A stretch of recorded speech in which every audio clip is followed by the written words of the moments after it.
एक छोटे से गांव में, जहां हर सुबह सूरज की पहली किरणें खेतों में बिखरती थीं, वहीं एक युवा चित्रकार आर्यन अपनी कला में खोया रहता था। उसकी आंखों में सपनों की चमक थी और उसका दिल प्रेम की तलाश में था। वह अक्सर गांव के पुराने मंदिर के पास बैठकर सुंदरता को कागज पर उतारता था। एक दिन जब वह अपनी कला में मग्न था, वहां एक सुंदर लड़की सिया आई। उसकी हंसी जैसे फूलों की महक थी और उसकी आंखों में एक गहरी दुनिया छिपी थी। सिया गांव में नए आई थी और उसकी मासूमियत ने आर्यन को तुरंत आकर्षित कर लिया। आर्यन ने सिया से बातचीत शुरू की। वह जानता था कि उसे अपनी भावनाओं को व्यक्त करना होगा। सिया ने बताया कि वह अपने दादा दादी के पास छुट्टियां मनाने आई है और उसे कला में गहरी रुचि है।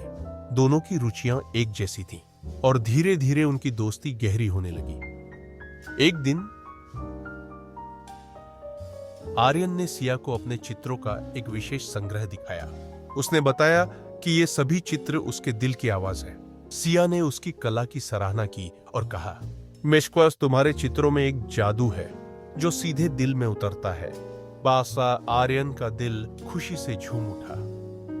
समय बीतता गया और दोनों के बीच एक अनकही प्रेम की भावना जागृत हुई।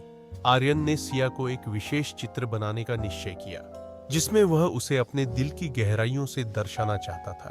उसने रात भर काम किया और सुबह सिया को वह चित्र दिखाया। चित्र में सिया की मुस्कान और उसके आसपास के फूलों की सुंदरता थी। सिया ने चित्र को देखा और उसकी आंखों में आंसू आ गए। यह तो मेरे दिल की आवाज है, न्यायवती, उसने कहा। आर्यन ने धीरे से कहा, तुम मेरी प्रेरणा हो सिया।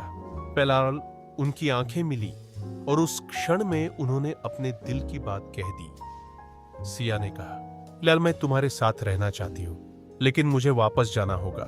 कौन? आर्यन ने कहा, मैं तुम्हारा इंतजार करूंगा। पलाय वो दिन आया जब सिया को वापस जाना था। दोनों ने एक दूसरे से वादा किया कि वे फिर मिलेंगे।